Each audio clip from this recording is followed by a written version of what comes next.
Nagkagulo ang lahat sa ginawa ni Justin na to. Talagang kakaibang Justin show ang nangyari. Talagang showdown kung showdown. Lumabas ang mga galawan na hindi pa natin nakikita. Tulad na lang nito, talagang sobrang entertaining. Talaga iba rin talaga ang galawan na itong bata natin. So ito na nga guys, habang may ka-1-on-1 itong si Tutoy ay may biglang dumating. Alam ko kasi isa lang dapat ang kalaban niya ng mga oras na to. Kaya naman laking gulat namin pagkatapos ng laban. Biglang pumasok itong si Idol at nagpasiklab kaagad. My God, yung galing!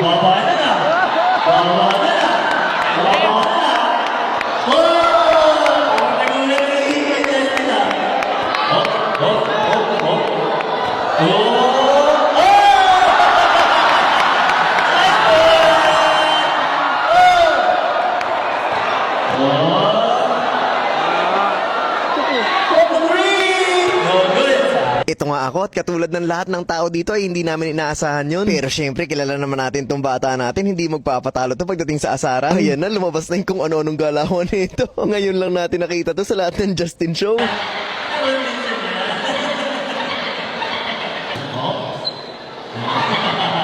At parang biglang nawala yung pagka-hyper ng kalaban nung pumatol itong si Tutoy.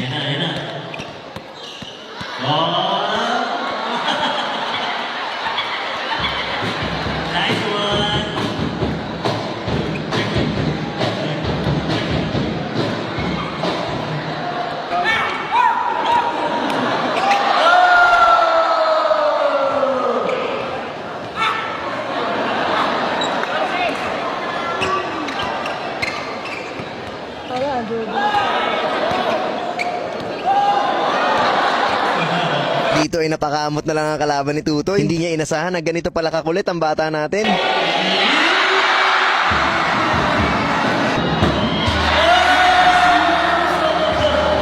Kakaibang Justin show ang nangyari dahil sa kulit ng kalaban ay nag-iba ang tema na itong si Tutoy.